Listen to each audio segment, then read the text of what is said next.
All right. Doing the first live of 2020 and very last minute, so hopefully we get a few people in here.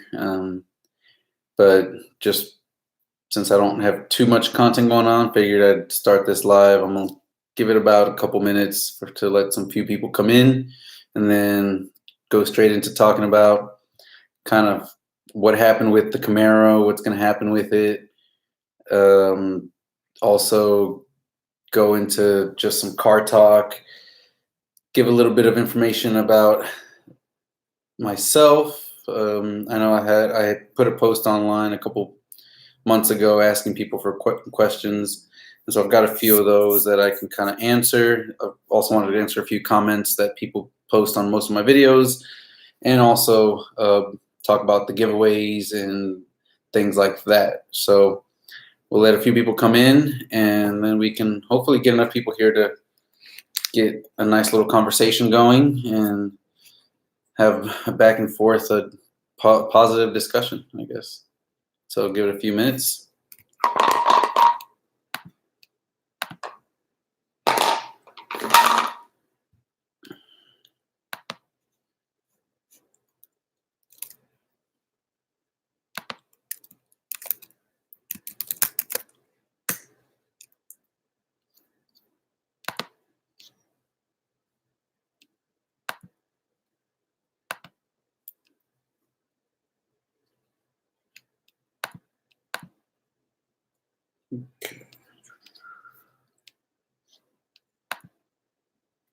Okay, see a couple people joining. How's it going, guys?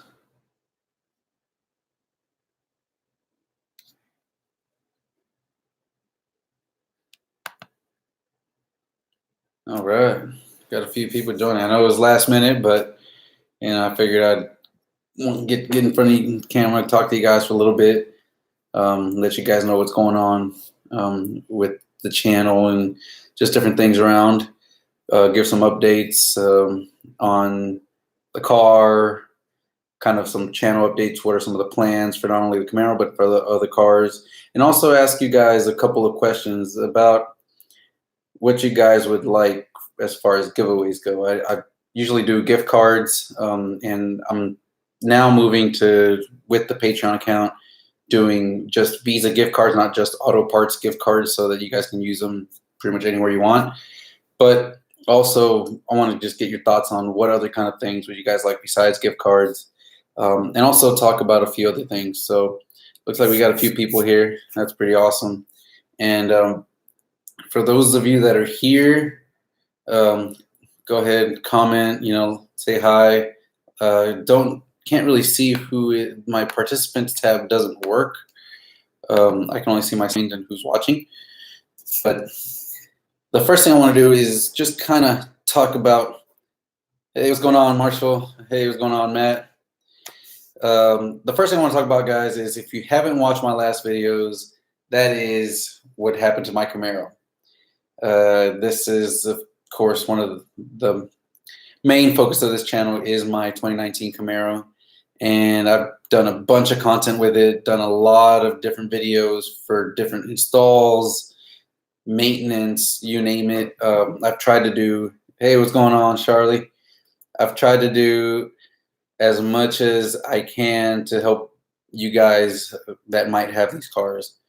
And about 2 weeks ago, if you haven't seen the videos, I was in San Antonio with Jack from Determined Veterans YouTube channel. Cesar, ¿cómo estás? How are you? And we decided to go do some fun racing in the San Antonio drag strip. Hey, what's going on? We got Goat Rope Garage in the house. And yeah, that's what we're about to talk about. So I got hit while the car was parked, and right now we are still working with the insurances. Unfortunately, my insurance is trying to get, obviously, their insurance to pay out, and it's kind of like a back and forth right now. The car is in my garage. It is kind of parked right now, and while it's there, I basically gone and basically gone online and looked at how much all the parts are that I need to replace the car. And right now I'm at a running total of about $2,500, not including paint, in all the front bumper parts and miscellaneous bolts and stuff. So it's going to be quite a bit. I think we're going to see this be between 5 to 7 grand worth of damage, unfortunately. Looks like the other insurance is more than likely not going to pay out, but hopefully they do. In either case, it's just a waiting game right now, guys. So hopefully that gets fixed here soon. I want to have it ready by Texas 2K. I know we're going to have a lot of people from out of town. I've already had a lot of people hit me up wanting to meet up and do some calibration. So hopefully the car is ready and we can have this done. I also want to be able to do a couple little upgrades to the car before 2K, because as you guys saw in the racing video against Jack, basically once the car is running well, man, I really appreciate it. Thank you so much. It's gonna need it for sure. Looks like I'll have to pay that deductible, but once we get the car fixed up and running right, and I believe we've got the throttle body issue corrected. Obviously, we can't test it out until the car's back to running, but with the throttle body corrected, I know Jack is hoping to come out here for 2K, and my car will not be competitive versus Jack's car, his ZL1, once he gets his ported blower and full E85 stuff going. So I'm going to need a little extra just to kind of keep up, and I think I know just what to do. So hopefully, if everything goes well and we can get the car back up and running, I'm going to try to do the Nitrous kit on the Camaro, and that'll be for 2K, fingers crossed. So hopefully everything works out and we can get that Nitrous kit and we can go out there and hopefully race Jack and kind of keep up with him, because he's going fast and I'm trying to not keep up with him, but you know, it's a friendly competition here. So that's where we're at with the Camaro, guys. Not really much else we can say, but it is going to get fixed. There wasn't major frame damage, and there wasn't any frame damage actually. It's just a lot of little brackets for all the auxiliary radiators and little pieces of that nature. So we're good there. Now, one thing that I actually wanted to talk about was a comment that was made on, I believe, this last video when I mentioned the giveaway of the Mach 1 Mustang. And, you know, I've had kind of mixed reactions of how I'm going about this. And basically, you know, I've got the Patreon account started, and hey, what's going on? Yeah, man, it's going to be fun. I'm hoping it can be ready by Texas 2K. But basically, I've got the Patreon account started, and ever since I started this channel, even from behind last year when I was doing these live videos, I was giving out, you know, $25 gift cards. All that gift card money is basically the income I was getting from YouTube. And for those of you that have small channels, Goat Road Garage can attest to it. I mean, we don't make a lot of money from YouTube. YouTube does not pay us thousands of dollars or even hundreds of dollars. At least in my case, I was only making about $100 to $150, give or say, a month on a good month. And so I was giving back at least $50 to $100 of that, because I was doing about 2 live streams a month. So I was trying to give back. I mean, that's what this channel is all about, is giving back to you guys.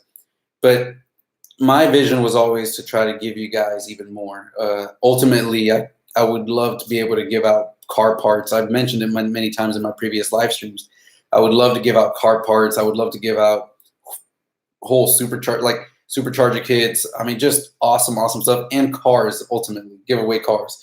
And so I thought, you know, the Patreon account would be a great way to kind of help speed that up and give back to you guys while not really having to, you know, get as many subscribers and do all that stuff. It really helps. It's a small price to possibly get big rewards, correct? I guess that was my thinking. And some people are okay with that. Some people say, I don't know, they have mixed feelings.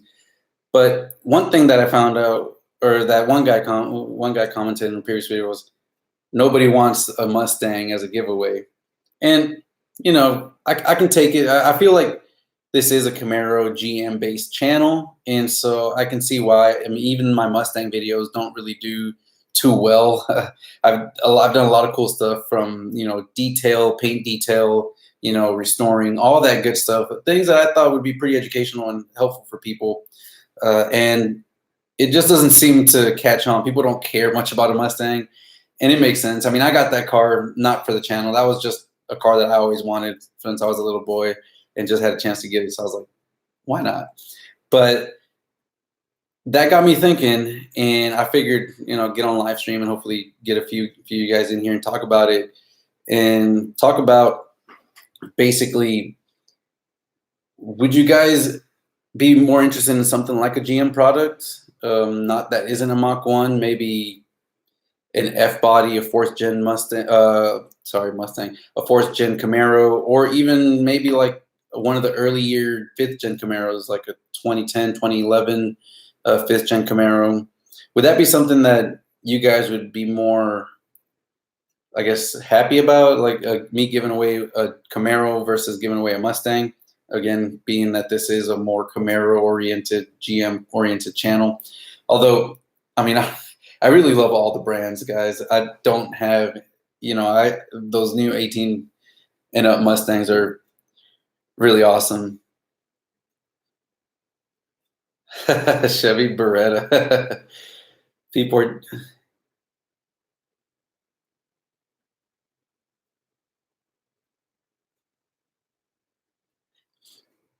Yeah, and that's kind of where I was at, guys. And don't get me wrong, because we're still a long ways away from reaching my goal of 1,000 Patreons. So it's not like I'm going to be giving this Mustang away this in February, or maybe even the next few months, or maybe even possibly, who knows, depending on how this goes and how much we can grow.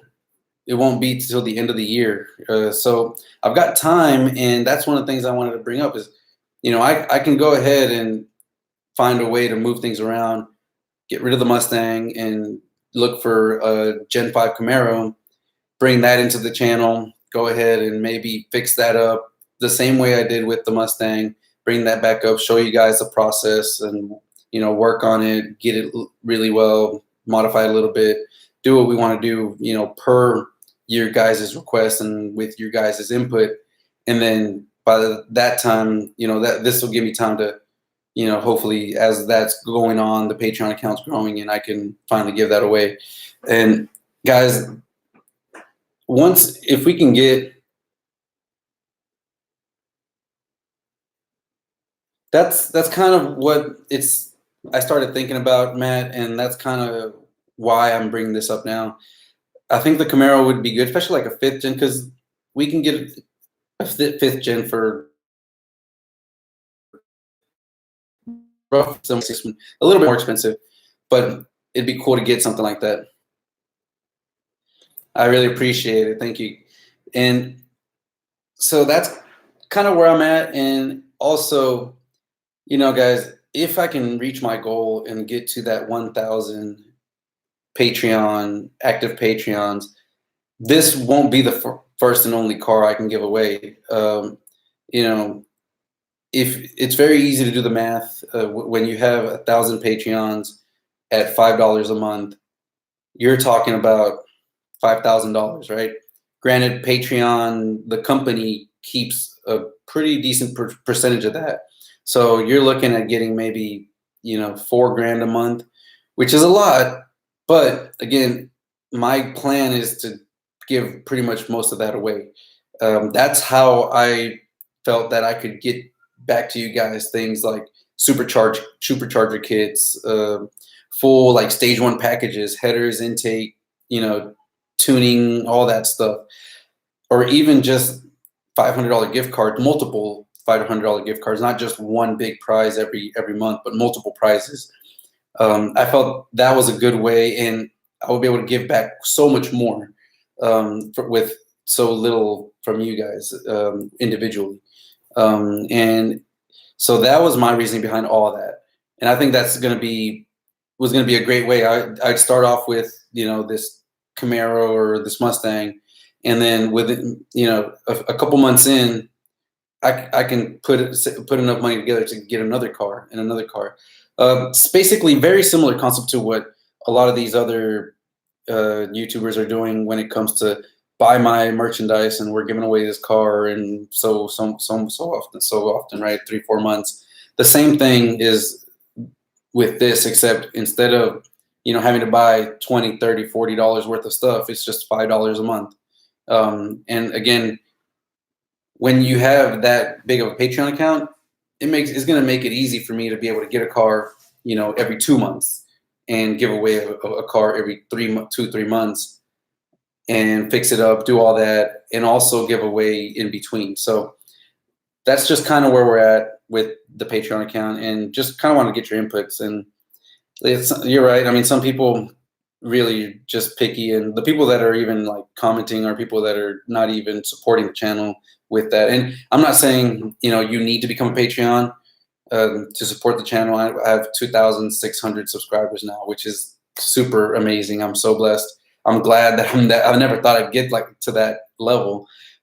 So if I had just 50% of my subscribers signed up, then that would totally be able to cover the expenses for me to give away a car, to give away $500 gift cards, to give away $100 gift cards. I mean, just the possibilities are endless here. There's also a lot of things I want to do to bring you guys the content, like travel to these Camaro festivals, Camaro Con, Camaro Fest in Kentucky, Camaro Con in Las Vegas. All these things are things that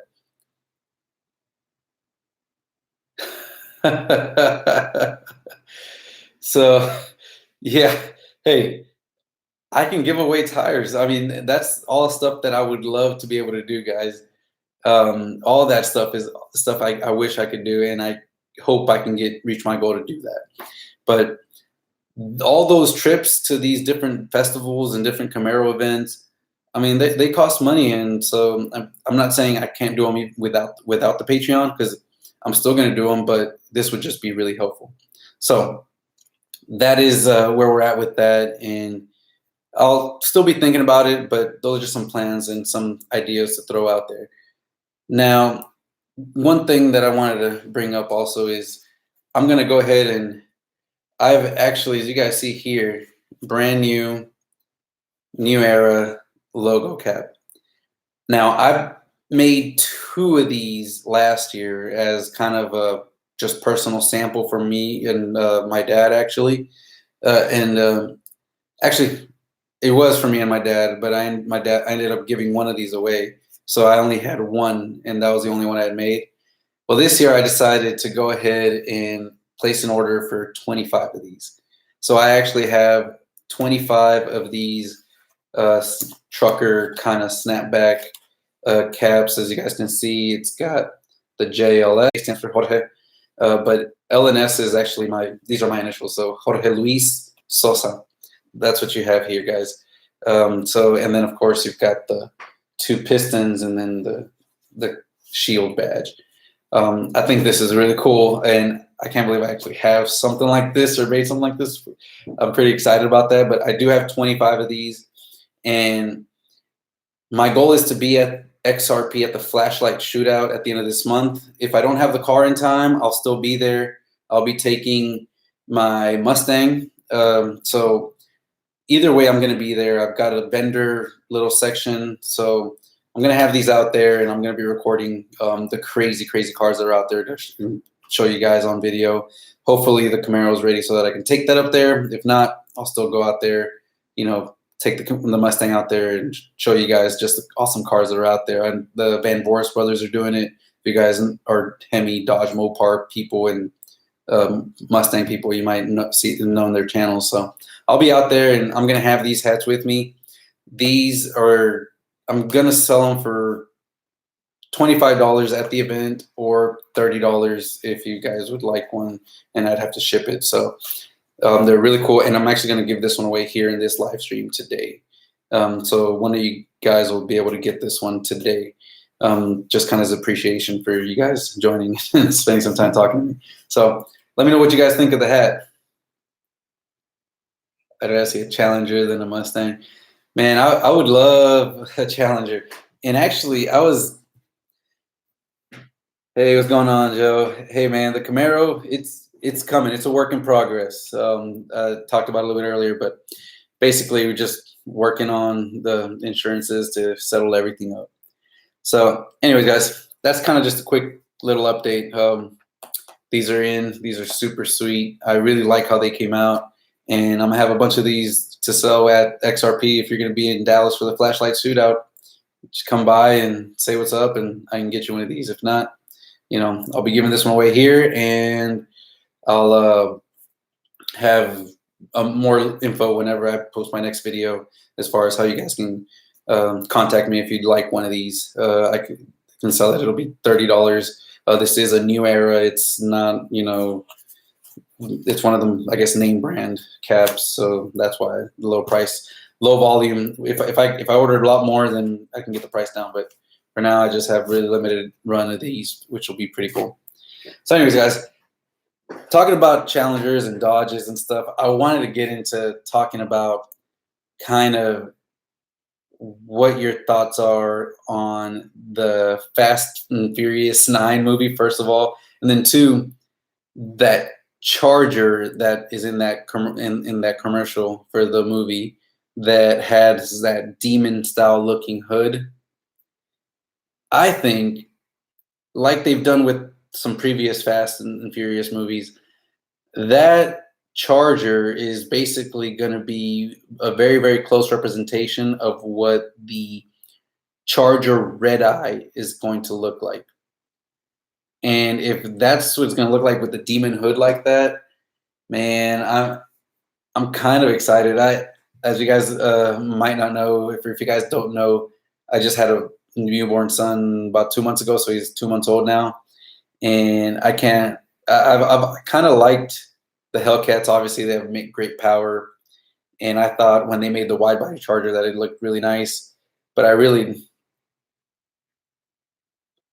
yeah, they're definitely pivoted more towards just straight up action now. Not much of any real racing. It's all about how crazy they can get with the car chases and things like that, instead of actually drag racing or like racing around in the streets. I agree with you there. They need to go back to a lot of that. Maybe that's what they'll have a little more of. They just haven't shown it in the trailers for it. Thank you. I think it's really cool. So, anyways, that Charger with the demon hood looking big opening, I think that is going to be basically what the Charger Red Eye is going to be. And because it's going to have the bigger opening, it's probably going to have almost a little bit more horsepower than the Challenger is, which would be kind of expected since the Charger's a little bit heavier, and you would want that low just as fast.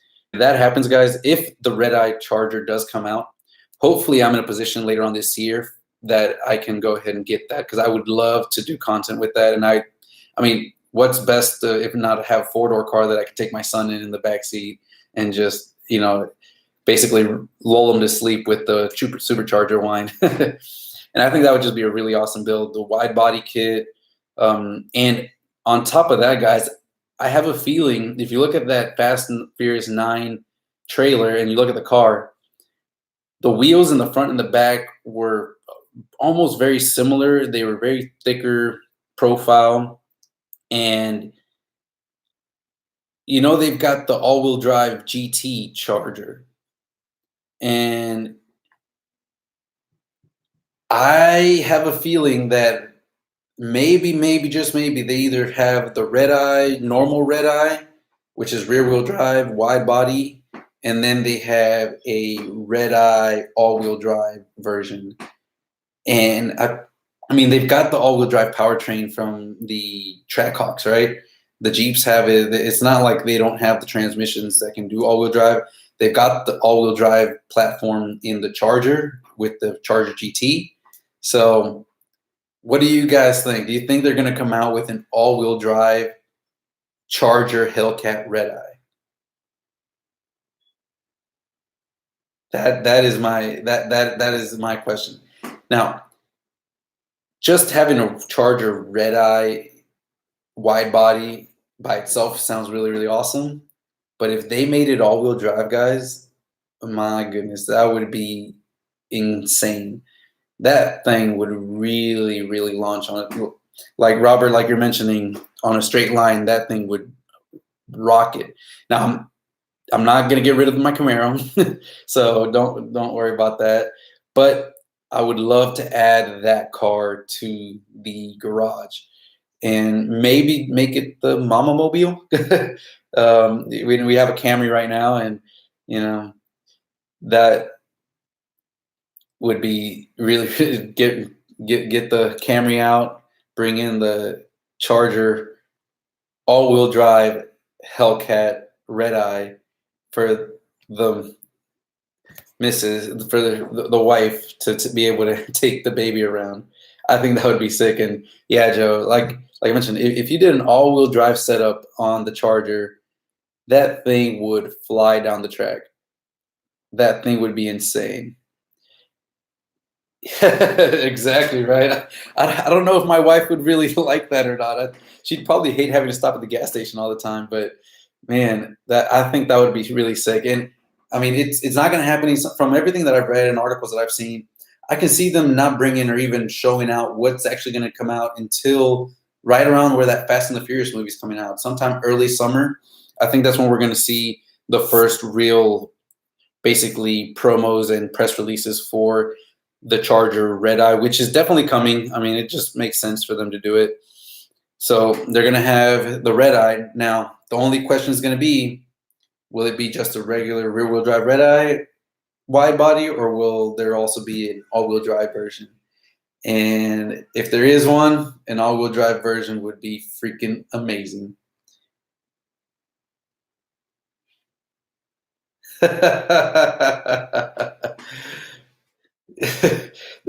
That's Dodge's cars, and they do have like a really ancient platform, guys, and all that. But boy, do they!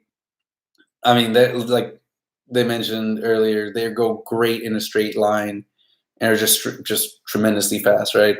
So I think it'd be cool. An all-wheel drive car would be awesome, and then that would let me keep the Camaro. I know a lot of you guys ask, are you going to go boost in the future, things like that. And for now, I mentioned earlier, I want to have this car hopefully ready by 2K so that I can do nitrous. I want to have the nitrous hopefully by 2K, and then that car is going to be something else. I mean, it should be running in the low 10s, high 9s with nitrous. 100, 150 shot with everything that it's got, I think is doable. So that's kind of the plan. We'll see how long it takes to get it fixed. But a Camaro with NA nitrous, that should be out this summer.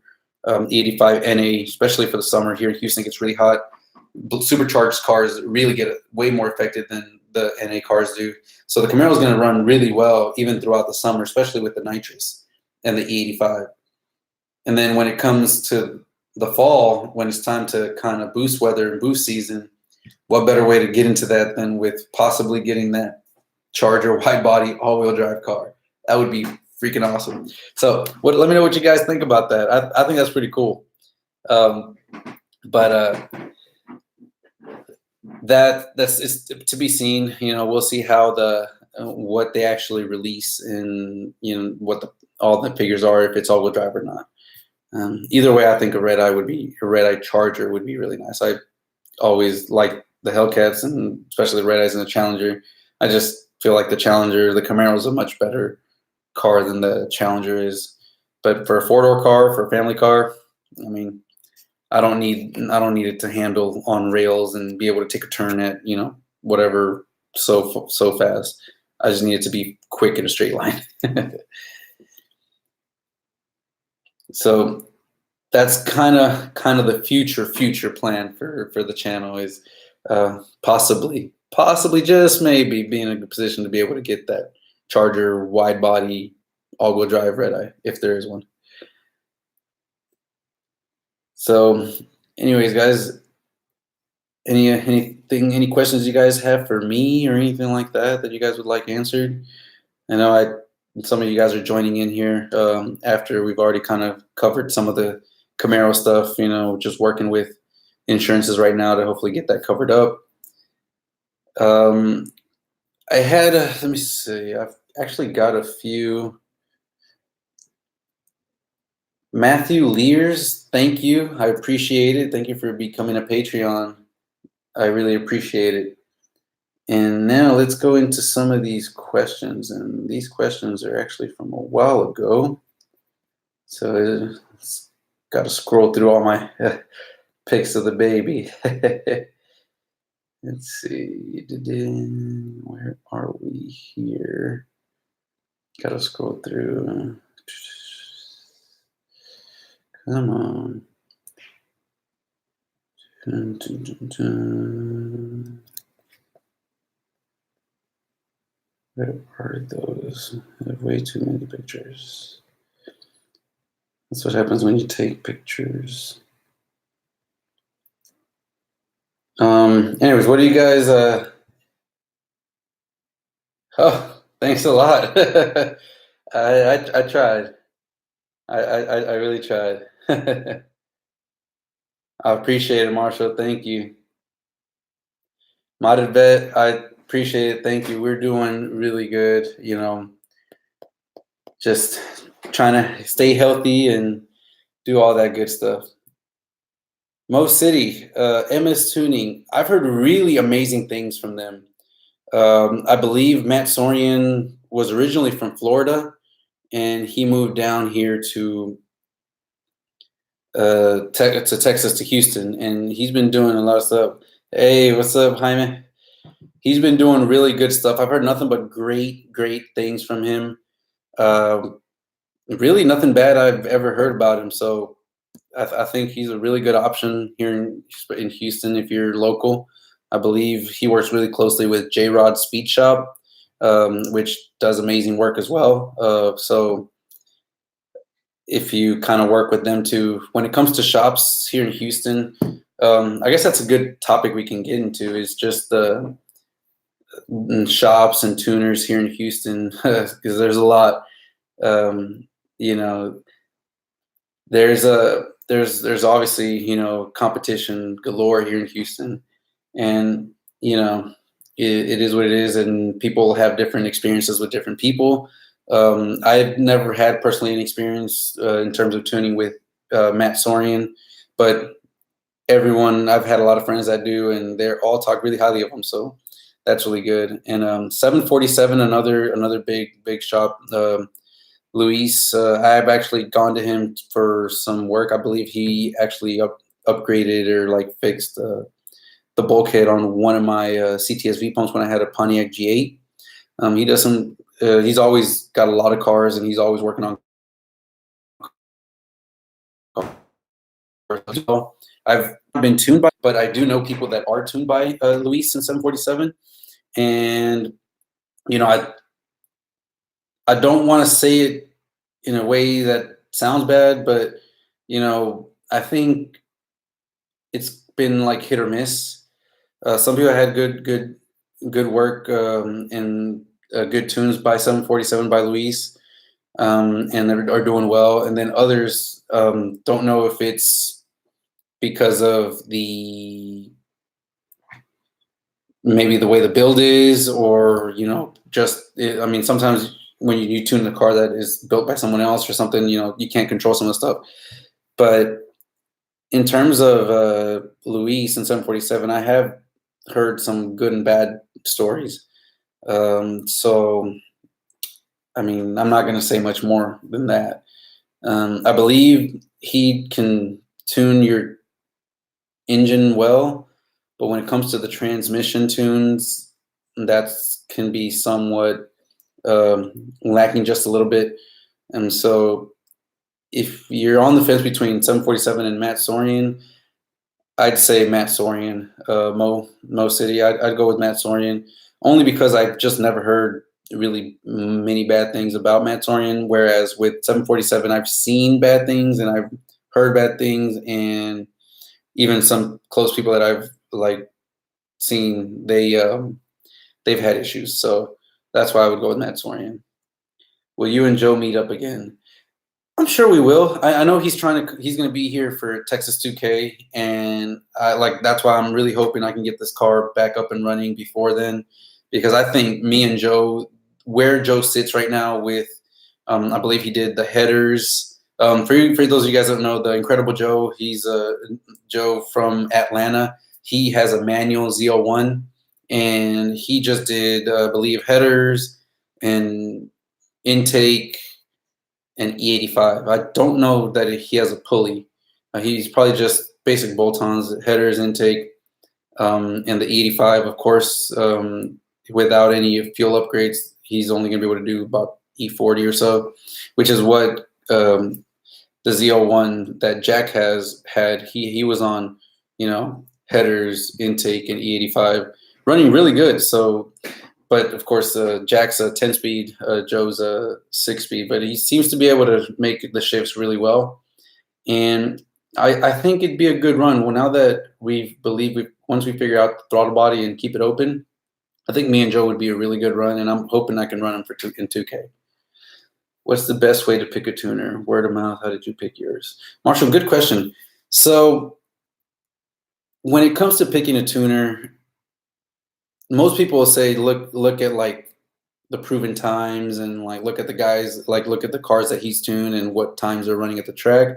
And yes, that's one thing you want to consider, but also you want to look at, okay, these cars, what kind of cars are they? Are they daily drivers? Are they running them every weekend? How long are they lasting? Are they having to replace, parts because they're wearing down? Are their transmissions starting to slip? All these things are questions you want to ask yourself. Whenever I picked my tuner, was way back when, and I've been going to Pat G in Victoria, Texas since I had the G8, and I was doing just bolt-ons back in like 2013. And the reason I went with Pat G at the time was because he was regarded as one of the best transmission tuners. And with the 6L80s, that is always like a very, very, very key part of the car and how it runs and how long it lasts. Because anybody for the most part can tune an engine. The engine tuning when it comes to especially like the LS motors, LTs are a little more complicated, but over time they're going to learn that as well. The engine side of things is you can modify that pretty good. That's not that big of a deal. The key part and what you really want to look at is the transmission tunes and how reliable and how aggressive they are. Case in point, you go to tuner A, who is going to have the same pickup 2, 3, maybe 5 more horsepower more than tuner B, but tuner A's transmission want to put forward at every time it shifts. Well, that transmission is not going to last long, and you're going to end up having to replace the transmission. The transmission's going to start slipping. Tuner B has a much smoother transmission, and it still shifts firmly, crisply, and everything. And that car is going to last a lot longer. And are you really going to sacrifice 5 to 10 horsepower for, the smoothness and the longevity? That's something that I didn't want to do, and that's why I went with Pat G. Just to give you guys the background there, for a lot of you guys are fairly new. I had a Pontiac G8 with over 120,000 miles on the original transmission, and I had a 3600 stall with a 700 horsepower pro-charged motor. The car was putting down about 700 horsepower. I ran that car about 15,000 miles on the Pro Charger with the stall and the stock transmission and never had the transmission slip. Now, actually, I take that back. It did slip a little bit, but that was because it was low on transmission fluid, because I actually had one of the main transmission lines that comes out of the transmission break off and just spew the transmission fluid all over the street. So even after I just dumped all my transmission fluid and towed the car back to my house, put an AN fitting there and fixed the transmission lines, ran everything to the transcooler, and refilled the transmission back up, the transmission was still shifting perfectly fine, guys. And you know, that to me was the biggest key thing. Is one, you should definitely look at who can do a good job tuning your transmission. And you know, that's why I stick with Pat G. I feel like he's very careful with his transmission tunes and makes sure that you're going to see enough longevity out of them. Should I pump E85 in my truck? If you've got the, yeah, on yours, you first need to make sure you have the E85 flex fuel sensor. If you haven't installed that already, you're going to need that. And then, of course, get the E85 tune so that you can take advantage of it. Once you've got that set up, I mean, you're good to go. You can pump E85, and whether you're using it just because it's a lot cheaper or you're using it to get more power out of it, you know, it just should be set up to go. What are your thoughts on Guatney Performance? They have a diamond and Kelly piston rods for a great price. I'm thinking of getting their forge kit. I'm actually interested in possibly doing that down the line, modded vet. I do plan on, if I do go forced induction, going with the forge drop-in piston and rod kit from GPI. It'll let me, and even if I don't go forced induction, if I do decide to go maybe a nitrous build, if I go with their forged piston and rods, it lets me mill my heads just a little more with the cam I currently have. So I'm really interested in their drop-ins, and that is something that now that I've kind of had the cam and all that stuff taken apart, I feel like I would tackle that and try to do that on my own. I really feel like I could do that and do the whole pull the engine out. I know MP3 Boosted in San Antonio has a 6th gen Camaro that he did a Pro Charger on. He just tore apart his whole motor. So I think I could do that. I would love to do the drop-ins. I think that's a good option to go with, modded vet. Definitely Guatney Performance. I've got their ported heads, and they're some really good heads.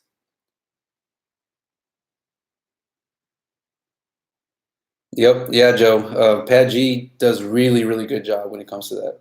Are you satisfied with the cams times? Will you and Pat G be doing any track tuning for your car?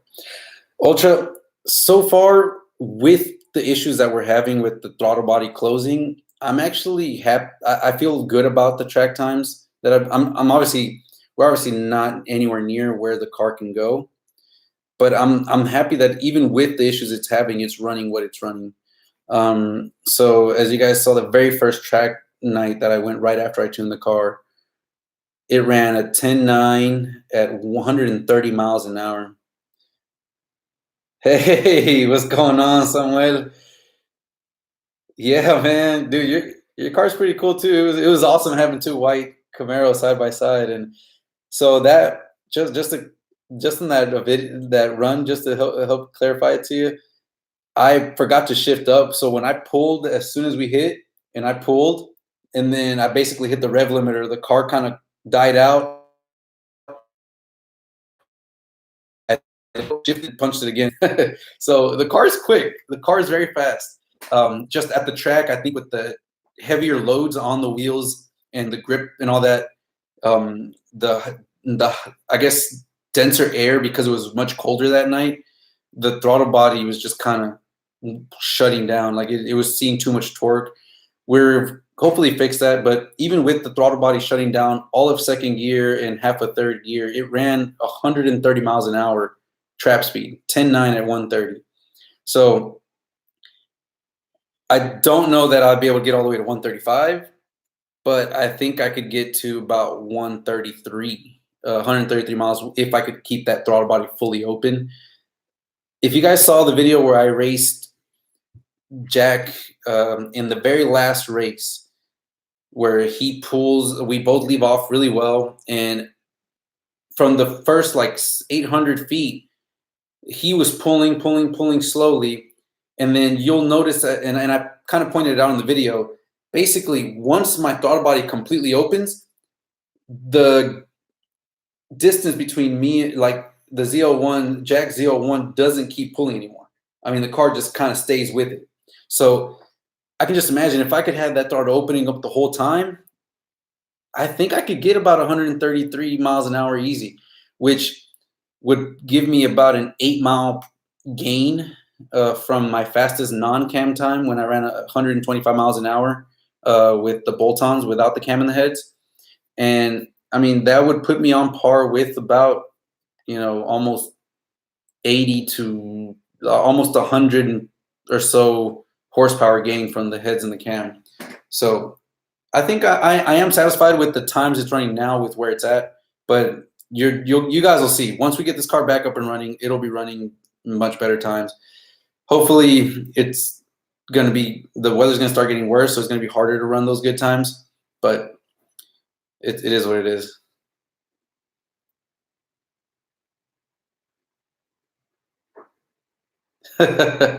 So man, I appreciate it. And yeah, that thing with the valves open is stupid loud. Ultra Z, yeah, I've thought about doing the converter. Unfortunately, they don't have like actual public release of a 10-speed converter yet. Circle D is doing some like pilot testing with a couple cars around the country. Unfortunately, I'm not one of them, so they don't really have the 10-speed converters out yet. I think you can send them in yours and they can modify yours a little bit, but they don't have like a separate, just their own version yet. So we'll have to wait for that. And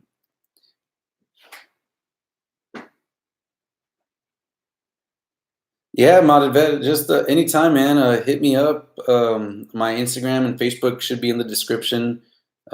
You can go ahead and ask me questions through the Instagram DMs and all that stuff. I'm always happy to talk to all of you guys.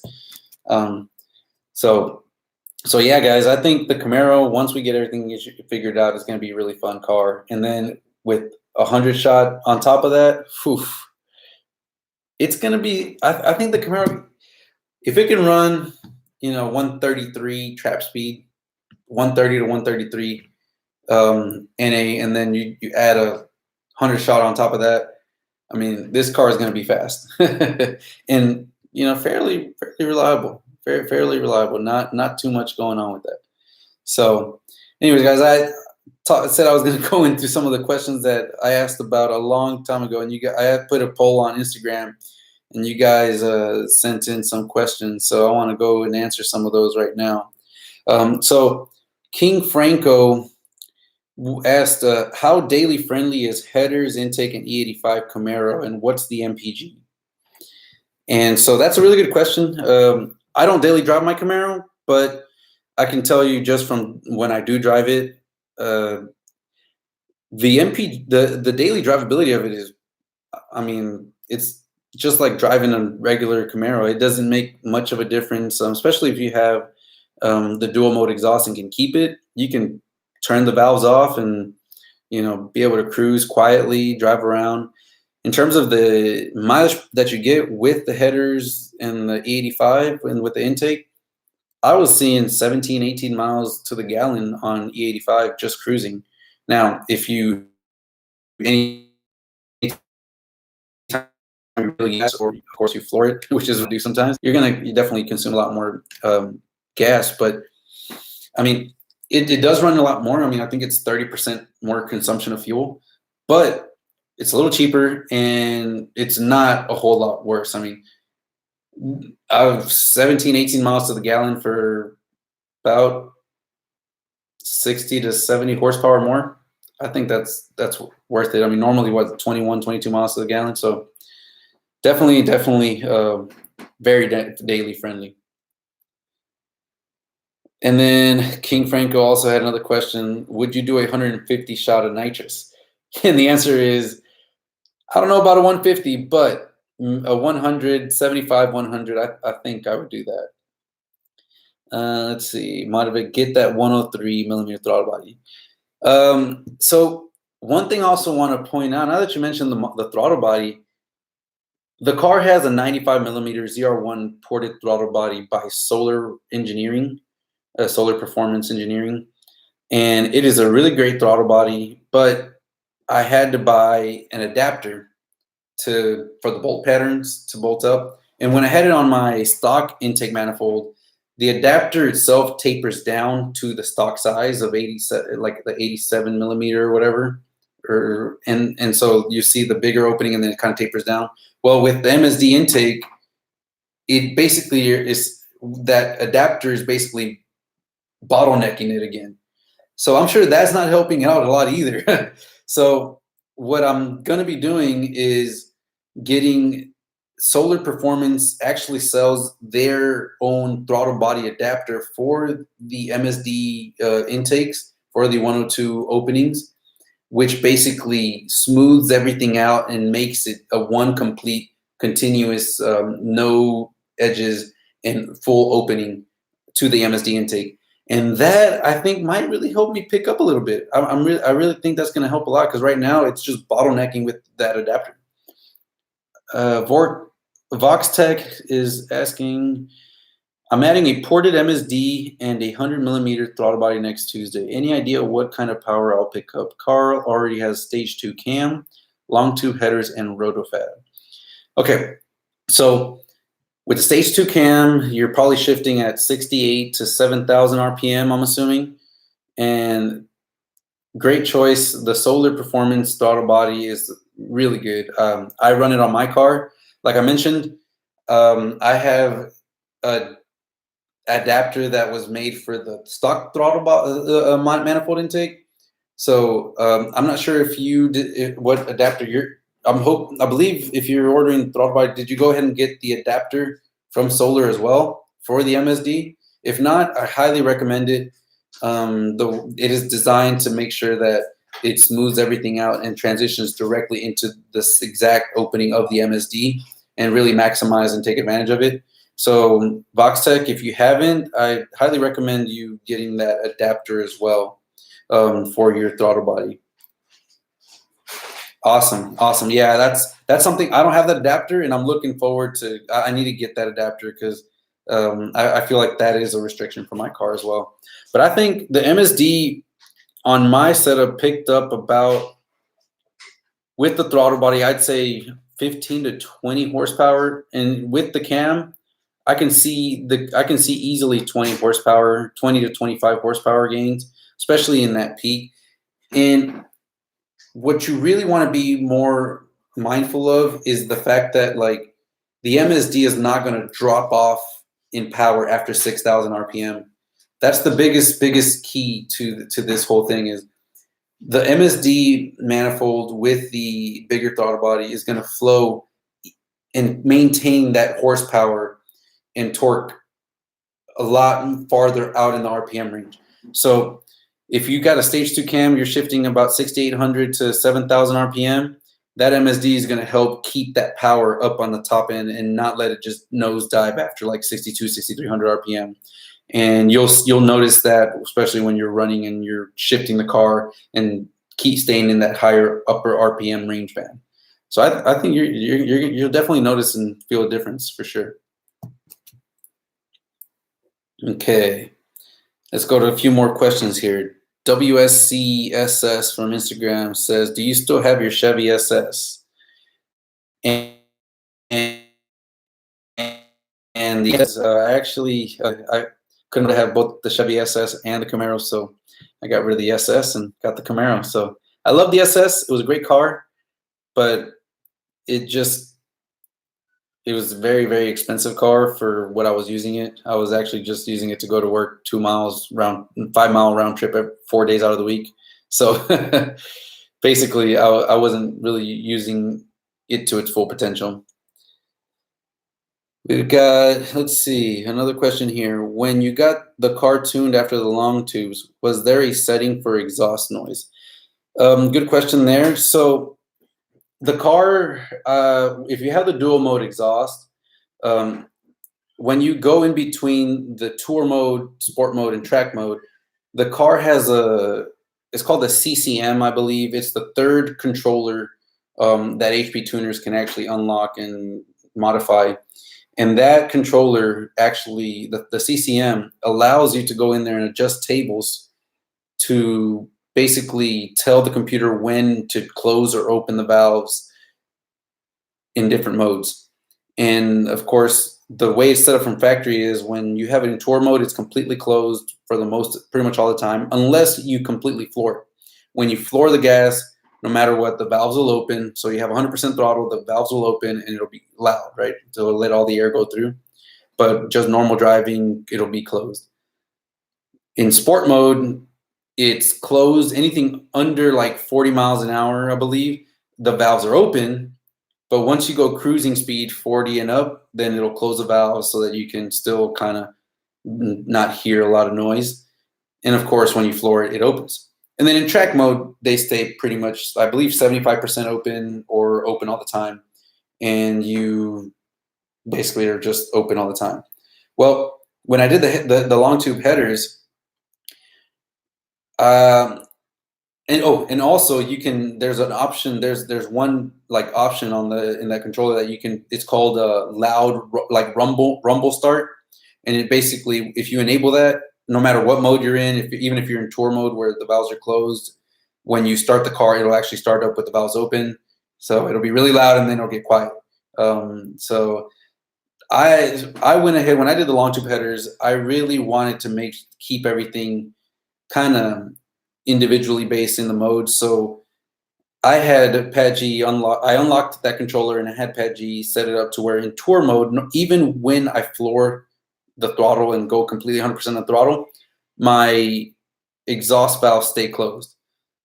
And that makes a big difference once you have long tube headers and get rid of the catch, because when you have it in tour, the valves are closed, you can go ahead and just floor it on the highway and the car is silent, quiet, still moving and going fast, but it's just nice and quiet.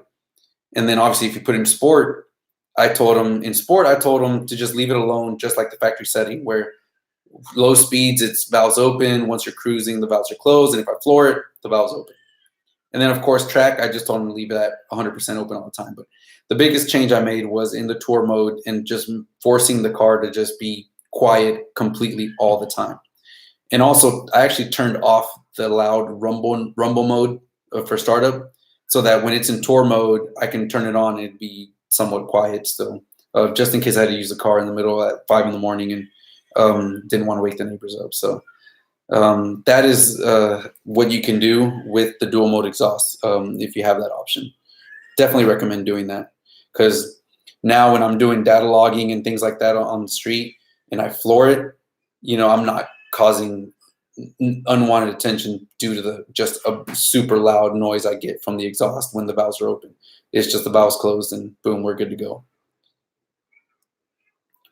Okay. That is about it when it comes to, okay, here we go. Derek CDT, how long have you lived in Texas and what's your occupation? Okay, so I was born here in Houston, so I pretty much lived in Texas my whole life, 28 years now. Yes, Kevin, it is. I love it. I don't, and maybe when I was younger, I would have taken it off, but I just don't know how people just completely take it off and straight pipe it or put Corsa or something like that. Because even with, I mean, if you go Google Camaro 6th Gen dual mode exhaust, you'll go images, you'll see a picture of cutout of stock muffler, and you'll see that it basically is just a straight pipe when the valves are open. So it's flowing basically the same as any other aftermarket performance exhaust would, to be honest. It just weighs a little bit more. So yeah, I've lived here for 28 years. I've lived my whole life here in Texas, and I am a electrical engineer, electrical materials engineer, and work for Centerpoint Energy. That's our utility here in Houston, and that's what I do. Do you have the 1 7/8 or 2-inch?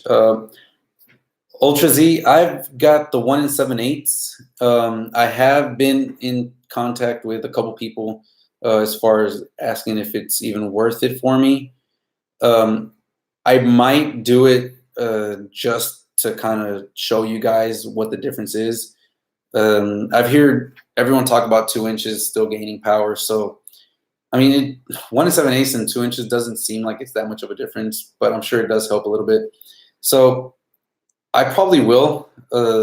Maybe after Texas 2K, I'll go ahead and buy a set of 2-inch headers and throw them on there just to test to see what the difference is and if it makes more power or not.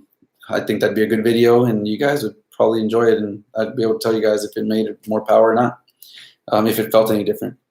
Okay, let's see some other questions here.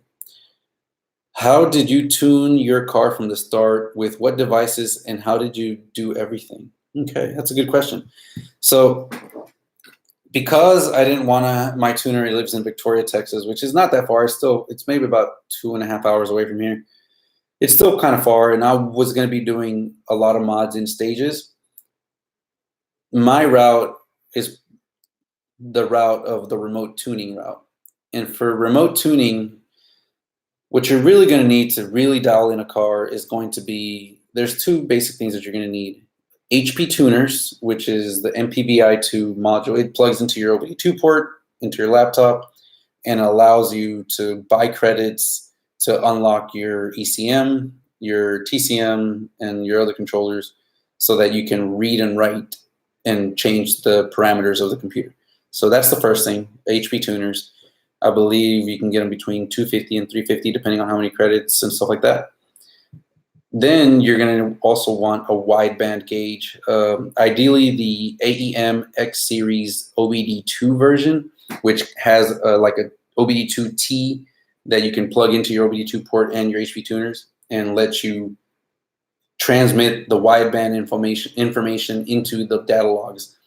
That is a must, especially when you're doing remote tuning with these cars. So you need those two things. And that AEM wideband gauge, I believe, is $220 or $180, somewhere in the $200 range. So just off the bat, you're going to need about $500 or so on those two pieces of hardware. Then what you want is all the credits involved with being able to unlock it to read and write to your computers.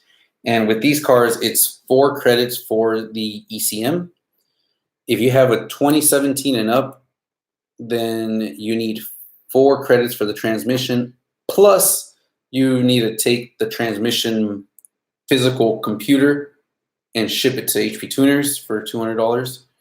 And then for the CCM, I believe some of them you only need 1 credit, and then like for mine, for the 2019, I actually needed 3 credits for that.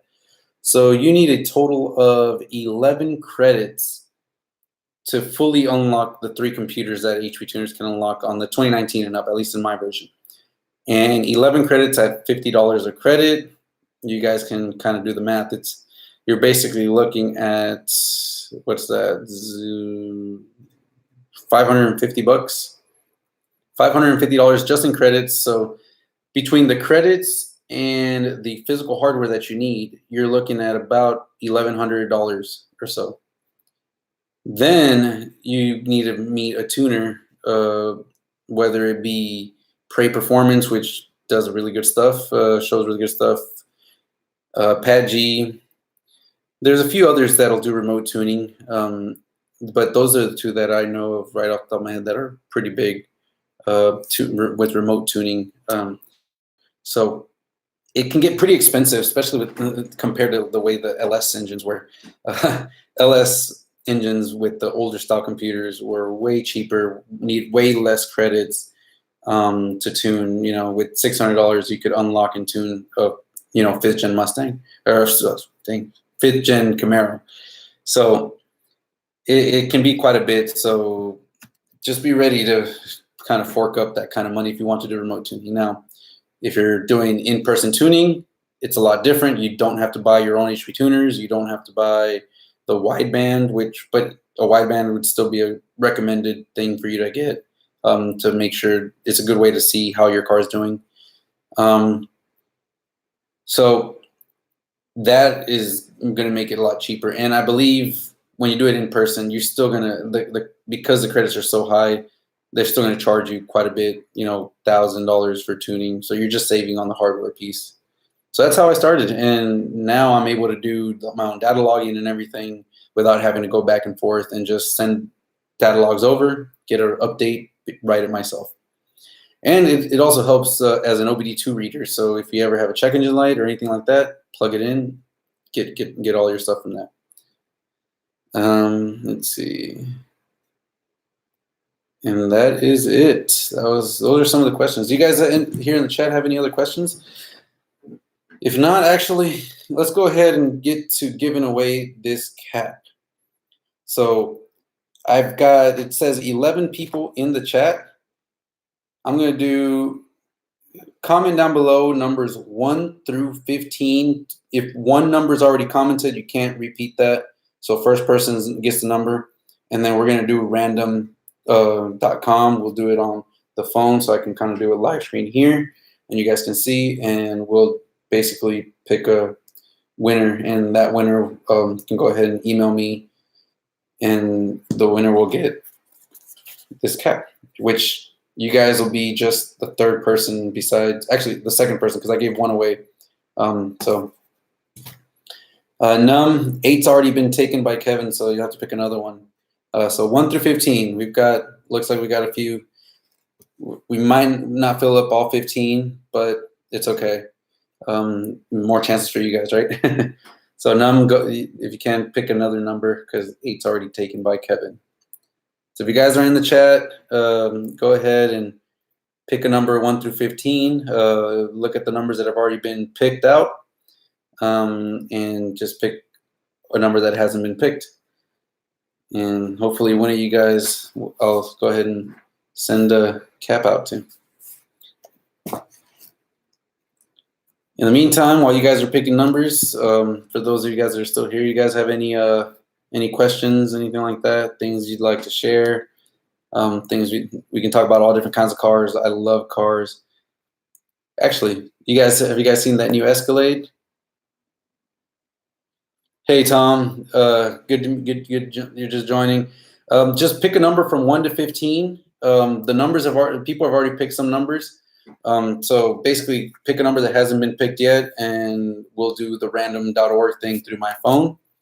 And one of you guys will get to win this cap, the JLS cap. And then you can just email me through my email, which should be in the description below, jorgesvlog@gmail.com. And you guys can send me your address, and I'll ship it out to you guys this week. Matt, that is awesome, man. Did you go with the Copo style or the ZL1 style? Because that is on my list of something I want to do. That I really want to do that. Have you seen on YouTube lead-fed Camaro? No, I have not. But you got me looking. I'm gonna have to look at it. That ZL1, I love the ZL1. I really do. Man, I'm jealous, man. I'm really jealous. And if I do go with a nitrous kit, I'm gonna be doing a nitrous outlet kit. They make a really nice hardline MSD specific kit, so that's gonna be awesome. I think that would look really good under the hood, and just be able to go. Tom, so right now, basically just letting the insurance kind of duke it out. That mine is trying to go out their insurance to see if they'll pay out. In the meantime, I have to wait for that. If they come back and say that they don't feel they're at fault, or whatever the case may be, or they're not gonna, pay out the claim due to whatever reason, then my insurance will then we'll go through them, and they'll do an uninsured motorist and work that way. Yeah, Joe, the CT5, guys, it's real. I actually really like that car. It's a little smaller, but I mean, I sat in the back seat, and it's still spacious. I'm excited for the V8 version of that. The CT5V, if you put in the LT4 with 650 horsepower, that car is probably around as same weight of a Camaro, but just 4 doors. Yeah, that thing's gonna be pretty quick. But yeah, I don't know. I would still kind of feel like I would take the wide body Hellcat Charger red eye all-wheel drive. Finish paint on my JLT, and I'm probably going to order long tube headers by this one. Kevin, that's exciting, man. That's exciting. these cars wake up so much from just that. Man, so we've got 1, 2, 3, 4, 5, 6 people. Only 6 people are giving numbers. Come on, guys. It looks like I've got 8 people in the chat, so 2 of you guys haven't picked a number. Oh, only got 7 now. Well, let's give it till 4 more minutes at 8:15. Let's just give it 4 more minutes. See if a couple more people join and they can pick a number. Let me go ahead and comment so that when they look back, pick a number from 1 through 15.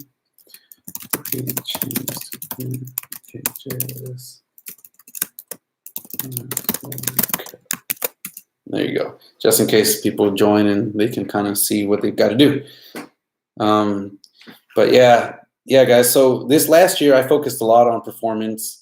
I obviously did a lot of parts, a lot of bolt-ons, and got this car to run really well, I think. And far from over. I still got a lot of stuff. Awesome. There you go. Got another one. Awesome. But this year in 2020, I do want to do a little more visual stuff. And I did a lot of visual stuff too. I feel like I did quite a bit with that Camaro for the first year of owning it. But I definitely want to do some more stuff this year. Primarily, I've actually been talking about doing a wrap so long now. Just haven't been able to do it, unfortunately. But that is very high on my priority. Once we get this car back up and fixed, that's something I'm going to be for sure trying to do. I've got the hood. I want to get that a hood. And I haven't decided if I want to do the ZL1 hood. I like the ZL1 hood a lot, but the Copo style hood would allow me to possibly do the Holley high ram. But then, I mean, I'm like, the Holley high ram, do I really want to go that far out? The MSD is great. I know a Holley high ram would work really well too. Just depends on which way which route we decide to go with. But I mean, I'm happy with my MSD. I think it's really nice. If I ever did like a twin turbo build, I think the Holley high ram would be a much better option because it's basically all metal cast intakes for that, and it'll be able to handle a lot of boost. Where the MSD is basically plastic and you bolt it down, torqued everything, which I'm sure it can handle some boost, but not a lot of boost. Law 7's already taken by Tom McElroy, so go back through and pick another number. We've got the ones that are taken are 13, 8, 10, 3, 12, 7, and 2. So if you can, pick a different number. Okay, we got 9. All right. So that's why I'm on the fence, and I mean, I don't know if I want to go ahead and get the Copo hood just for if I ever decide to do that or go that route. You know, I don't have to spend twice or do something like that. But yeah, man, the Camaro is hurt. Working with the insurances, and hopefully it'll be back up. And I think if I ever did boost, I'm actually really interested in the Huron Speed twin turbo kit, the mid mount kit. I like the way that it just bolts on. And if I did that, then I think going with the Copo style Anderson Composites hood and the Holley high ram would probably be a beast of a car with that. The twin turbo kit with the Holley high ram and the Holley high ram with the 102 opening, the 100 millimeter solar performance throttle body. Dude, I think that thing would be sick. But the ZL1 hood just looks so nice. Matt Ryan, you have a really, really nice ZL1 hood. All right, guys. So there goes the 4 minutes that we're gonna give up. So let's go ahead and give away this cap. And we have 1, 2, 3, 4, 5, 6, 7, 8, 9 people eligible. So let's go ahead and we're going to go to our Safari here, go to random.org.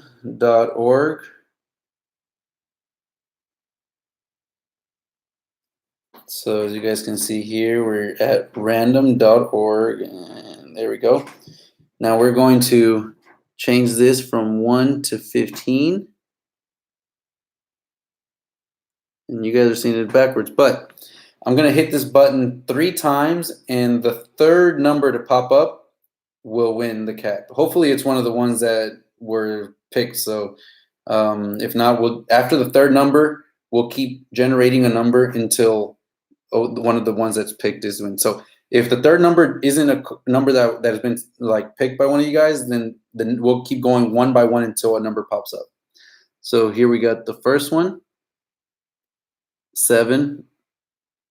The second one, 11. Okay, here's the third one for the win, 14. And 14 was not picked. So we'll keep going one by one until we get one of the numbers that was picked.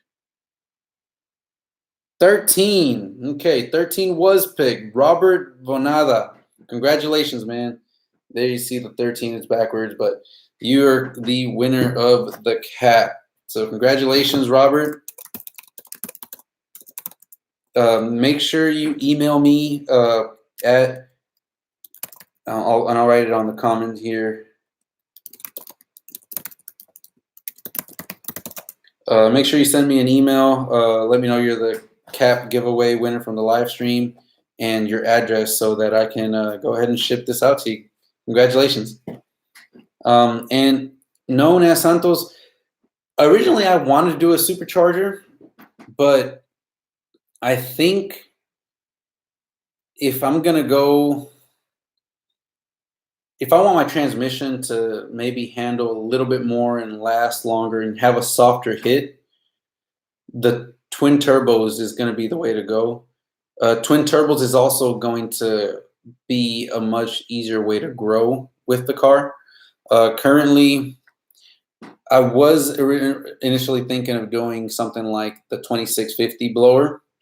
Hey, what's going on, Garage Junkie?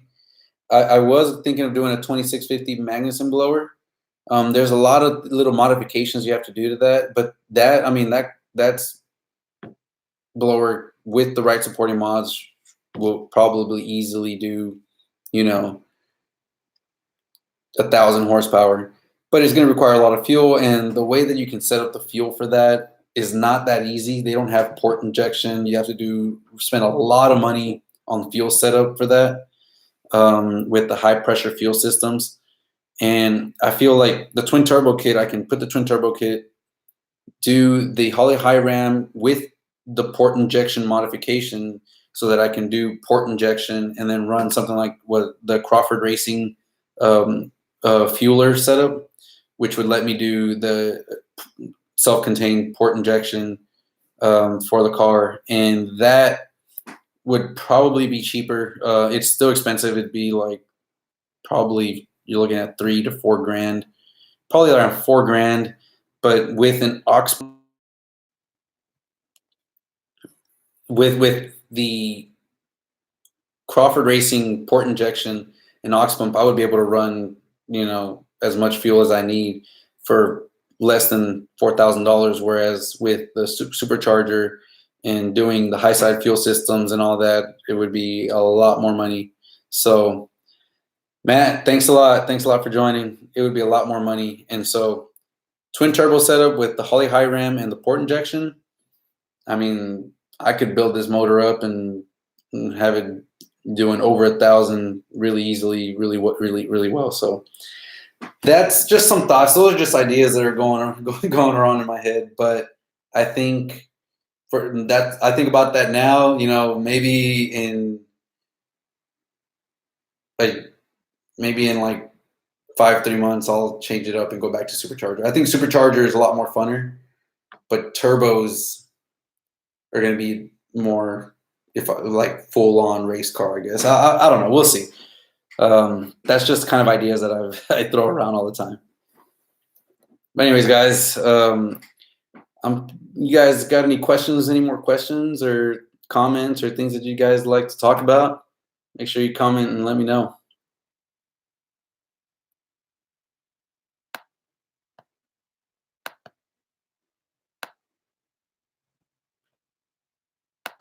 Yeah, we'll probably window down here in the next 10 minutes. So if you guys have any other questions, any other thoughts, comments, Marshall, appreciate it, man. Appreciate it. And let me just double check, make sure I got your email, Robert. Got it, man. Got your email. So we're good to go.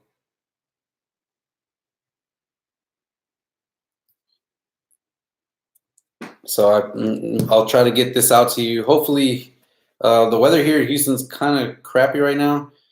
So hopefully I can get this out to you by Friday. And I'll be Friday as when I plan on sending the $50 gift card to my Patreon winner as well. So I got a lot of stuff I got to send out.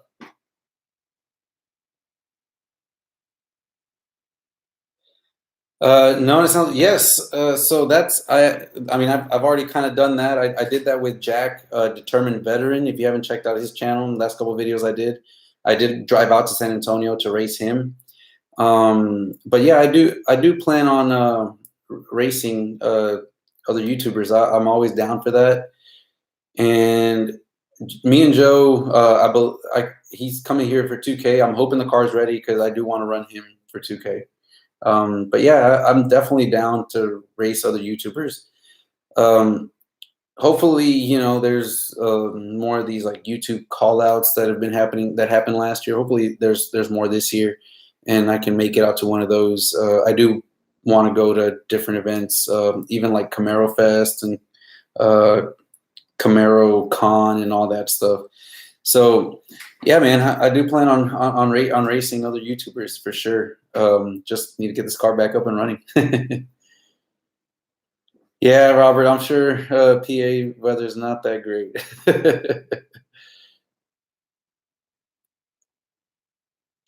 But yeah, definitely stay tuned. I do want to race more other people, and we'll see. All right, guys. So, anybody got any other questions, any comments, things that y'all want to talk about?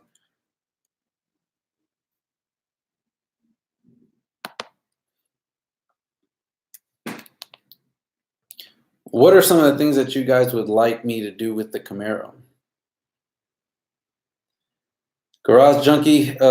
So I'm waiting on insurances to kind of fight back and forth with each other. They're trying to get their insurance to pay out. So hopefully they figure things out here in the next week or two, and then we'll go from there. Since the Merrill will be down for a bit, we'll be taking this thing to the track. You know, I can go ahead and admit it. I'm not the best manual stick shift, like speed shifter. So I feel like if I took the Mustang out there, all would be missing. Like, so I don't know about Garage Junkie. Not that I'm not sure. It's just the communications kind of spotty. They had a smaller local insurance, so they're still kind of going back and forth. And I just haven't followed up with them, to be honest. I was hoping to hear back from them here soon. I know my insurance is going to call back, but we should have something here in the next month or two. In the next week or two. I don't believe the bike was under the policy, which is probably the main issue there. But my insurance just needs them to say, hey, for some reason they need the statement from their insurance saying we're not covering because of X, Y, Z, so that they can go ahead and then process the claim under uninsured motorist. So that takes a week or so. And so yeah, Joe, I would love to take the Mustang, but I just don't. I don't shift well. I don't think I'd do really well. All you guys would see is me just shifting, missing shifts, and doing all that kind of stuff. So, yeah, I won't be drag racing the Mustang, but I actually do have I do plan on tuning the 2011 Denali, and I have an intake and the flex fuel sensor for the truck as well. So that'll be coming up here in the next week or so when we get some good weather. So we're gonna be putting that on the truck and seeing what gains the truck gets. It is all-wheel drive, so that's pretty cool. Yeah, Isaac, for sure. I will definitely keep you guys updated once I get this car out of here and at the shop. Definitely gonna get some videos and hopefully get some pictures in progress for you guys. I really want to show you guys all that's going to be done for it.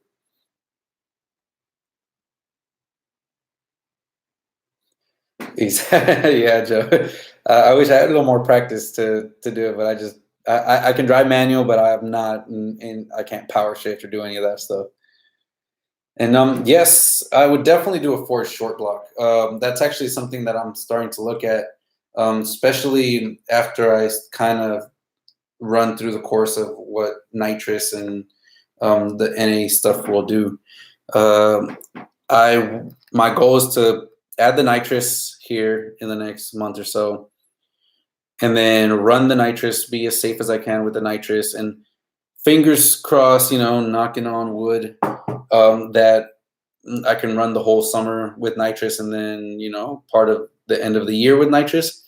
And for next year, starting next year, go ahead and pull that motor out, do a forged pistons and rod setup, drop in pistons and rod setup, so that I can go from nitrous to some kind of boost for next year. Kind of want to take it in stages. I don't want to just go max out to one thing and then be put in the position where I'm bored now, or I need so much more money to get to the next level now. I want to take it in stages. So this year I'll do the NA with the nitrous setup. I think that'll do really well, and I think it'll be very competitive. Low 10s, high 9s with nitrous. Maybe add a stall the torque converter, and be in the mid 9s. I've seen some setups go mid 9s with 150 shot on nitrous with a cam and head setup.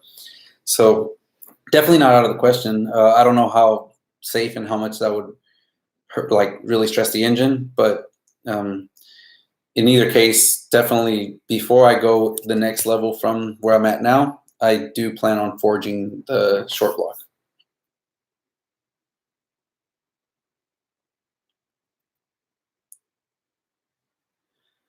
For sure, Law. Once I do get the car back and I can get the nitrous kit, I will be showing the full install. This will actually be the second install that I do. It's very simple. A lot of it is the biggest thing that you have to worry about with the nitrous is going to be making sure that you've got the right size of the pills that go into the jets, what they call the jets, sorry.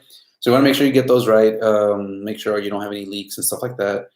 Route your stuff, and then wire up the controller properly. If you can, once you get that, and I'll show you guys running through a full kit. I'm going to go with the nitrous outlet standard kit with the bottle and everything, and also use the nitrous outlet, which basically will let me control when the nitrous kicks in and on based on the RPM.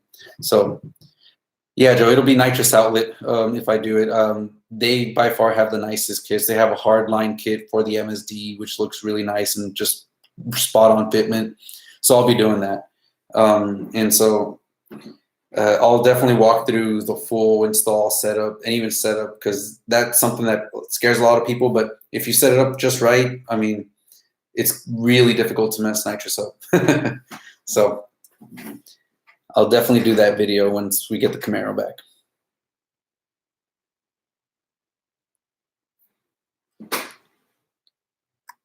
But anyways, guys, if you guys got any more questions, if not, I'm going to go ahead and end the live there. Again, appreciate you guys. I thank you guys for joining.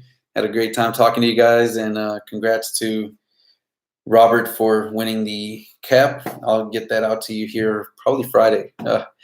Anyways, guys, other than that, I hope you guys enjoyed it. And if you did, go ahead and, give me that thumbs up. And I'll be getting next videos you guys will probably see will be me doing the 85 flex fuel kit install and the intake install on the truck. I'm also going to be doing some 0 to 60 with the draggy and all that on the truck just to see how the truck gains, if it gains anything. I know the truck has that all-wheel drive, so pretty much just going to be awesome to just test out like 0 to 60s and all that with the truck because I don't have to worry about spinning. So anyways, I hope you guys enjoy it, and I'll see you guys in the next one.